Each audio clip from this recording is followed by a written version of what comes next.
예, 역시 금요일입니다. 아유 참, 전 참 이 음악 들으면 진짜 기분이 좋아져요. 그 이상한 변호사 우영우라는 드라마의 거기에 타이틀 오리지널 사운드 트랙 중에 하나도 들으면 굉장히 행복해지는 음악이 있거든요. 근데 이것도 마찬가지인데 여러분도 행복을 느낄 수 있는 그런 금요일 저녁 되시기 바라겠습니다. 자, 이 음악과 함께하는 이번 주 승부 시작할 텐데요. 오늘도 두 분 나와 계십니다. 한 분씩 소개해드리죠. 먼저 최진영 변호사십니다. 안녕하십니까? 행복한 변호사 최진정입니다. 금방 따라하시네요. 예, 메타보이스의 김봉신 이사십니다. 예, 안녕하십니까, 김봉수입니다. 좀 따라해보고 계세요. 아, 예. 행복하겠습니다. 노력이에요, 노력. 아, 예, 노력하겠습니다. 네, 노력이에요. 네.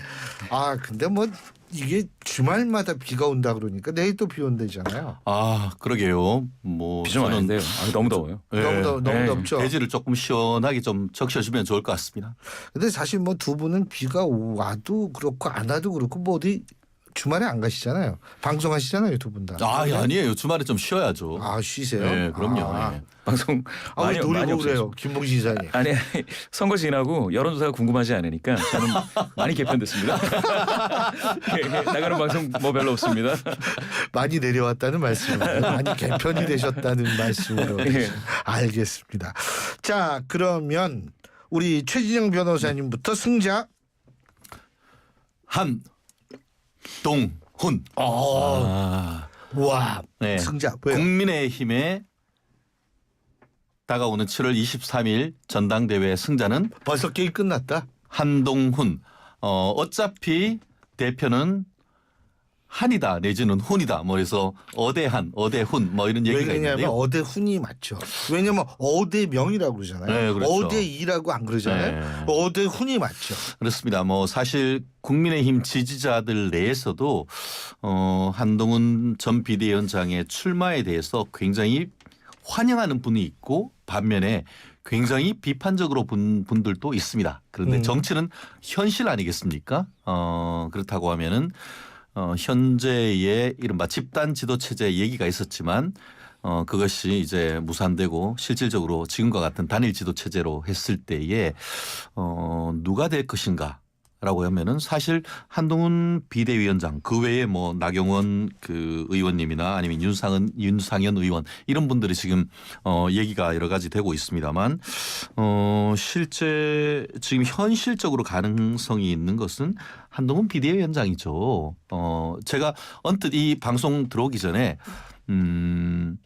페이스북을 다 찾아봤습니다. 그렇다면 한동훈 그 전 비대위원장이 얼마 전에 이제 뭐 이재명 대표와 관련해서 개헌 뭐 이런 얘기 또 뭐 깜빵에 간다 뭐 이런 얘기와 관련해서 댓글이 뭐 1,300개가 넘고 좋아요가 한 4,000개가 넘었습니다. 그런데 그 반면에 나경원 의원님 같은 경우에 참 좋은 분이긴 합니다. 저도 참 밥 잘 사주시는 누님 같은 분이신데 그분에 대한 어떤 그 라이크 좋아요 이런 게 댓글이 100개가 참 넘지 않는 그런 부분을 제가 좀 봤습니다. 어떤 정치는 세력이라 라고 얘기할 수가 있는 것인데 지금으로서는 뭐 여러 가지 논란이 있습니다만 한동훈 전 비대위원장이 출마 선언을 했을 때에 과연 현재 잠룡으로 예측되고 있는 몇몇 분들이 과연 출마까지 할 수 있을지에 대해서 실제로 고민을 하지 않을 수 없을 만큼 현실적인 어떤 당선 가능성은 한동훈 전 비대위원장이 훨씬 높은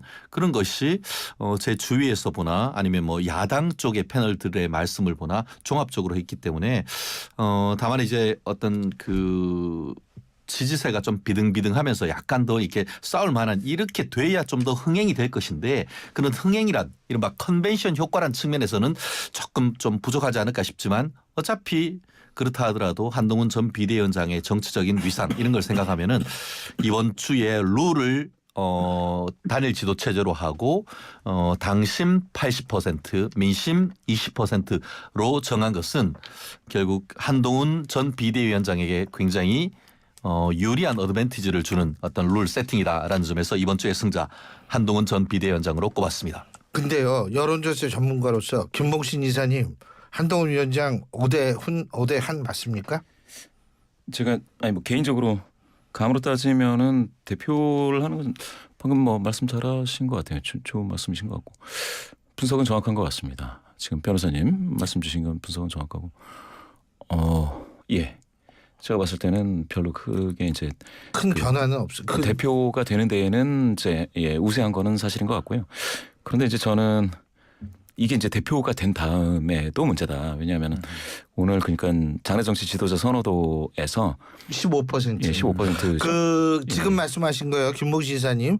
저희가 일부에서 예. 한국갤럽 여론조사를 이미 다뤘습니다. 예. 그래서 그때 개요는 말씀드렸는데 그래도 혹시 섭섭하실까봐 제가 나중에 개요를 말씀드릴게요. 예. 이게 그러니까 그 지난달에는 5월달에는 이재명 대표하고 이제 오차범위 이내였습니다. 6%포인트 격차였는데 23대 이제 17이었죠. 그런데 지금은 이제 7%포인트 격차로 이제 벌어졌습니다. 그러다 보니까 이게 오차범위를 이제 벗어난 것처럼 보여지고요. 그렇게 따지면 한동훈 전 비대위원장이 한참 좋을 때 있지 않습니까? 올 연초에 그거는 회복하고 있지 못한 건 사실입니다. 그러니까 이제 당내에 그때 생각보다 많이 떨어지진 않았어요. 많이 떨어지진 않았죠. 예, 네. 이 정도면은 많이 떨어진 거는 아닌데 네. 문제는 이제 이 정도 수준에서 15에서 가령 뭐 홍준표, 이준석, 오세훈, 안철수 이런 사람들이 뒤에 있지 않습니까? 원희룡까지 이 사람들 중에 한 명이 치고 올라올 때 이게 방어가 쉽지가 될지 않다. 안 될지는 알 수 없어요. 예, 빠질 수도 있어요. 빠질 수도 있어요. 그래서 제가 봤을 때 이제 아까 방금 말씀 주신 거는 최진영 변호사님께서도 이제 말씀 주신 거는 당대표 관련인 거잖아요. 그렇죠. 당직 선거에서는 우세한 것 같아요. 제 느낌에서는 우세한 것 같은데 이게 이제 크게 봤을 때에 그러면 그 승리를 굳힌다고 하면 사실은 당에서의 대권 주자가 얼만큼 이제 각광받으면서 인기 있게 되느냐 뭐 이런 부분이고 궁극적으로는 그러면은 한동훈 전 비대위원장 이분이 이재명 당대표하고 만약에 격돌한다고 했을 때 이 격차를 얼만큼 줄여갈 수 있을 것이냐 이런 것들이 이제 문제가 되는 거죠. 그래서 제가 봤을 때 지난 조사하고 비교해 봤을 때 어디서 좀 빠졌냐면 그러니까 국민의힘을 지지하시는 분들 중에 45%가 지난번에는 한동훈 전 비대위원장이 이 장래정치 지도자로서 좋다라고 이제 언급을 했는데 지금 43. 큰 차이 없습니다. 예, 큰 차이가 없는데 어디서 빠지냐면 보수 성향이신 분들 중에 34가 28이 됐거든요. 물론 이것도 오차범위 이내의 변화이지만 그나마 이제 변동폭이 좀 있다라고 한다면 보수 성향이신 분들인데 그러면 무슨 얘기냐 이거는 당을 지지하시는 그러니까 국민의힘 소속된 자당을 지지하시는 국민의힘을 지지하시는 분들한테서는 그다지 그렇게 심하게 빠지지 않지만 그거보다 넓은 범위에서의 어떤 그러니까 보수 성향이신 범보수. 예. 뭐 그런 식으로 따진다면 굳이 이제 의미를 부여한다면 그렇다라는 겁니다. 그게 이제 지금 보면은 명수가 그렇게 대단히 큰 차이 나는 건 아니지만 이게 약간 이와 같이 이제 겹치게 되겠죠. 겹치게 되면은 국민의힘을 지지하시는 분들보다는 보수 성향이신 분들 중에서 조금 이탈이 있다라는 것들에 관심을 좀 가져셔야 된다. 그런 의미에서라면 이재명 대표는 차이가 없어요. 그렇게나 저렇게나.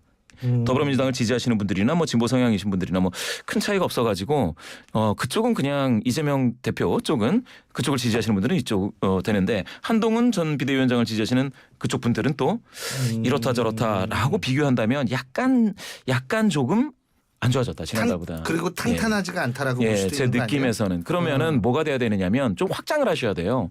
사실은 중도 성향이신 분들 보수 성향이시지만 국민의힘을 또 지지하지 않으실 수도 있지 않습니까? 살짝 이제 바로 빼서 나는 좀 두고 보겠다 이런 분들에게도 인기 있게 뭔가 이제 메시지를 던지신다든지 이런 좀 확장 전략을 펴시는 게 훨씬 더 좋겠다라는 거고 제 느낌에서는 지금 8대2로 결정이 됐던가요? 예. 결정 완전 된 건가요? 예. 네, 맞습니다. 그거는 근데 더 열어도 별로 한동훈 전 비대위원장 그분이 당대표 되시는데 뭐가 문제가 있거나 그러지 않으실 텐데 그냥 확 열어도 상관없었다 하는 생각이 저도 그래요. 7대 3이나 8대 2나 그게 그거지. 100%에도 뭐 이왕이면 그거는 이제 별 문제가 아닌 거.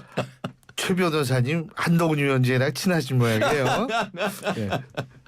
근데요. 사실 한동훈 전 위원장이 이 특징이 하나 있다고 저는 보거든요. 다른 보수 정치인에서 발견할 수 없는 특징. 팬덤이 있잖아요. 맞습니다.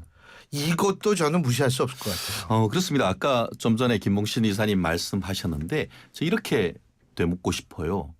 아까 뭐 이재명 대표와 잘 나갈 때는 한 5% 내에 어떤 그 서로의 지지율까지 붙었다가 최근에 어떻게 보면 오차범위 밖으로 밀려났다고 하는데 총선 이후에 한동훈 비대위원장이 우리 신율의 정면 승부에 나왔습니까? 무슨 언론에 한번 나왔습니까? 기껏 제가 찾아봤더니만 당연히 우리한테 나왔어야 되는데 그게 안 나와가지고 지금 김봉신 이사님이 말씀하신 그런 변화가 생긴 맞습니다. 거예요. 맞고요. 그 말씀입니다. 제가 지금 그 한동훈 비대위원장이 그 페이스북에 가봤더니만 5월달에 한두 개 글을 올렸고 최근에 6월달에 와서 지난 6월 6일 그 현충일 날 글 하나 그리고 최근에 이재명 대표와 관련된 글 3개 요게 단 겁니다. 결국 지난 그 4월 10일 총선 이후에 만 2달이 되도록 언론도 아무런 접촉이 없었고 본인이 페이스북에 달랑 글을 5손가락에 꼽을 만한 그 글을 올린 것 외에는 그 어떤 대외 활동도 한 것이 없습니다. 그럼에도 불구하고 보수층에서는 아까 얘기하신 것처럼 뭐 한 2% 정도 차이? 사실은 차이가 없는 것이고 전체적인 어떤 틀에서 봤을 때도 이 정도 차이가 있다라고 한다고 하면은 이 상황 속에서 이 그 컨벤션 효과를 가장 누릴 수 있는 국민의힘 전당대회의 대표로 나온다? 그럼 저는 이 사안에 있어서의 어떤 그런 차기 대권 후보 지지율 이 부분은 따라가는 것은 시간의 문제인 것이고 더불어서 지금 현재의 그 또 정치 지형이 뭐 어떻게 보면 너무 큰 차이가 있습니다만 이런 식으로 민주당의 어떤 그 독주 넘어서 의회 독재를 하는 식으로 가고 그 반면에 국민의힘이 이제는 어떻게 보면은 피해자 프레임 속에서 이재명 대표의 사법 리스크가 현실화된다라고 하면은 그 힘이 쌍곡선 국민의힘으로서는 골든 크로스 그리고 민주당 입장에서는 데드 크로스가 나올 가능성이 있다라고 보면은 앞으로의 어떤 민주당이 어떻게 하느냐에 따라서 뭐 앞으로 어떤 정치적 흐름이 달라질 수는 있겠습니다만 당장 아까 얘기했던 그런 그 최근에 있어서의 어떤 갤럽 여론조사 이런 데를 봐도 다른 것 빼고 서울에서의 여론조사의 흐름 제가 봤을 땐 의미 있는 정당 지지율의 변화가 있다. 그런 식으로 봤을 때는 앞으로의 어떤 그 전국 흐름 뭐 이재명과 그 한동훈의 어떻게 보면은 리더로서의 싸움은 볼만하지 않을까 싶습니다. 자, 김봉신 이사님 승자. 예, 승자. 저는 김영진 국회의원 김영진 의원을 꼽았는데요. 이게 이제 원래는 김영진 의원 하면은 꽤 오랫동안 이제 친명 그러니까 이재명 도지사 시절서부터 이제 친화력 있게 서로 이제 접근이 됐었고 그다음에 이제 당대표 된 이후에도 또 뭐 대선 과정 2022년 그때도 굉장히 상당한 친명이다 이렇게 분류됐었던 분 같은데요. 최근에 보니까 이게 사실은 이번 주는 아닌데 지난주 말 정도에 뭡니까 이재명 대표 관련된 어떤 그 연임 규정이라든지 당원 당규와 관련된 이런 것들 지금 최근에 나오고 있는 그런 당권 대권과 관련된 분리라든지 이런 것들을 완화하려고 하는 그 당 내외에 있어서의 지지하시는 분들의 어떤 그런 입장과는 좀 반대의 목소리를 냈습니다. 그게 좀 뭐라고 해야 될까요? 좀 약간 원조 놀랍죠. 친명인데. 예, 원조죠. 근데 놀랍죠. 근데 제가 그 목소리를 듣고 그때 이런 다른 목소리가 있을 수도 있구나라고 하고 넘어갔는데 지난주도 아니고 이번 주에 제가 승자로 꼽은 이유는 그게 있습니다. 이번 주에 민주당 지지도가 그 27인데 지지난주 대비 2%포인트밖에 안 빠졌어요. 네. 그러니까 5.2 이내에서 이게 이제 횡보거든요. 그렇지만 보니까 27이라는 숫자가 전반적으로 보면 최근 20주 내에 최하입니다. 20주 내에. 그러니까 물론 이제 그 총선 때에도 30% 초반에서 20% 후반이었긴 하지만 지금 그러면 이와 같이 미세하게 이렇게 흔들리고 있는 그 더불어민주당의 지지도를 볼 때에 그러면 어쩌면 지금 더불어민주당 당 내외에서 그 지지하시는 분들의 이제 목소리가 터져나오고 있지 않습니까? 어떤 그 당원의 권리를 좀 더 강화하는 문제들 그리고 아까 말씀하셨던 그런 어떤 그 당권 대권 분리 조항에 대한 완화 문제들 뭐 이런 것들이 되고 있는데 이에 대해 전체 국민분들 중에서는 약간 좀 의구심 있는 눈빛으로 좀 보고 있는 분들도 계실 수가 있겠다라는 생각이 있는 거죠. 가령 그러니까 지난번에 이제 추미애 그 의장 의원. 후보 그분이 당선자 그분이 안 됐지 않습니까? 의원식 오히려 이제 됐는데 의원식 의원이 그 과정에서 일부 당원들이 이제 탈당을 하면서 민주당 지지도가 빠지느냐고 했을 그런 생각들을 하시는 분들이 계셨을 텐데 오히려 빠지지는 않았어요. 그때는. 그런데 오히려 지금 이런 흐름이 막 끌어오르고 있을 때에 살짝 빠지는 느낌이 든다. 이거는 저는 이제 그런 느낌이 있죠. 이렇게 되면 민주당이 조금 더 뭐라고 해야 될까요? 지지하시는 분들, 고관여 지지하시는 분들 손을 붙잡고 그분들 목소리를 듣는 거는 물론 그렇게 해야 되겠지만 중도 성향이신 분들이라든지 이와 같이 김영진 의원처럼 이제 다른 목소리를 내는 분들의 목소리도 귀를 기울여야 된다라는 측면에서 저는 김영진 의원의 이런 어떤 다른 목소리, 다른 주장. 어떻게 보면 또 쓴소리죠. 이때 보면은 뭐 이빨이 썩는다. 자꾸 설탕 단 것만 먹으면 이빨이 썩는다. 이런 류의 어떤 표현, 이런 것들이 굉장히 도움이 되는 그런 이야기들이다. 그 소속되어 있는 더불어민주당에게는 그런 차원에서 저는 그 목소리를 냈던 김영진 의원이 승자다. 이렇게 꼽았던 겁니다. 그렇죠. 뭐 하여간 제가 이렇게 볼 때는 지금 정성호 의원도 좀 다른 소리를 좀 내고요. 우상호 전 대표 같은 경우에도 아예 차까지 써가지고 그 내지 않았습니까? 그런 의미에서는 나름대로 우리가 주목을 해야 될 것 같아요. 자, 간단하게 패자. 네. 이재명. 네, 뭐 전 명확합니다. 예. 이유는 간단하죠. 다른 것도 아니고 부패 범죄의 대명사라고 할 수 있는 뇌물죄로 기소가 됐습니다. 그리고 그 뇌물죄에 어떻게 보면은 공범으로 같이 기소된 사람이 본인이 평화부지사로 선임을 했던 이화영과 똘똘 묶어서 같이 제3자 뇌물죄로 기소가 됐습니다. 그것도 본인의 정치적 고향이라고 할 수 있는 경기도에서 수원지방법원인 것이죠. 그렇다고 한다고 하면은 지금 현재 아마 오늘도 이재명 대표와 관련되는 대장동 사건 그리고 또 그 오늘 재판에 출석했습니다. 예, 그것 외에도 지금 보면 위증교사 사건 뭐 아무튼 그 김만배 씨 사건 오늘만 이재명 대표와 관련된 사건이 4개가 서울 그 고등법원 지방법원에서 지금 진행이 됐습니다. 더불어서 거기에서 더 나아가 서울지방법원에서 한 40km를 가야 되는 수원지방법원에서 이제 그 하나 재판을 더 받아야 된다라는 것은 이제는 뭐 직장이 여의도가 아니고 서초동 나아가서 분점이 수원이 돼버린 거 아닙니까? 그러면 도대체 언제 당 대표하는 것이죠? 이 정도가 된다고 하면은 그 변호사시니까 그 한 번 출석하면 보통 몇 시까지예요? 그게 근데 이제 이 사안은 집중 심리로 될 가능성이 크거든요. 그러면 오전부터 해서 뭐 오후 6시까지는 계속 있어야죠. 실제로 지금 쟁점 정리 기일도 하고 뭐 해야 되긴 합니다만 왜 이 사안에 있어서 이제 이재명 대표를 패자로 불렀냐 하면은 생각보다 재판이 빨라질 수가 있습니다. 왜냐하면은 재판이 이 모든 재판이 뭐 그 이번에 봤더니만 대장동 오늘 사건은 뭐 155차 공판기일인가 막 그렇더라고요. 그렇게 된 이유가 뭐냐면 본질적으로 뭐 재판을 판사들이 게으르게 끌어서가 아니고 문재인 정권 때 검수완박한답시고 검찰에서 불러서 했던 조서에 증거 능력을 부동의 해버리면 거의 쓰레기로 만들어버리는 거거든요. 그러면 어떻게 되면 부동의 해버리면은 검찰에서 불러서 조사했던 모든 사람을 다 법원에 불러가지고 했던 말 또 하게 만들어야 되는 겁니다. 그러니까 이런 어떤 그 사법자원의 어떤 낭비를 보고 있는 대표적인 케이스가 이 그 검수완박의 폐해를 지금 우리가 보고 있는데 문제는 그 검수완박의 폐해가 있었지만 어쨌든 이화영 부지사에 대해서는 선고가 되었고 더불어서 법정에서 판사 앞에서 했던 증언 내용은 부동의해도 증거 능력이 그대로 쓰입니다. 그 말은 뭐냐?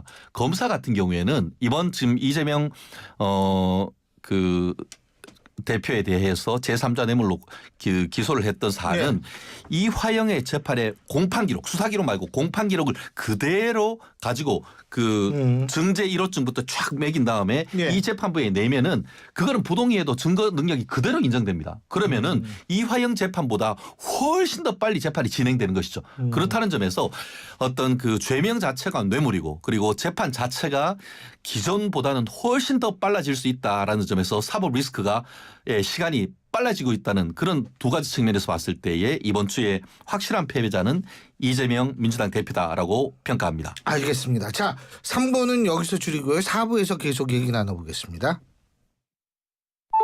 오늘은 경기공예학교 브이로그. 요즘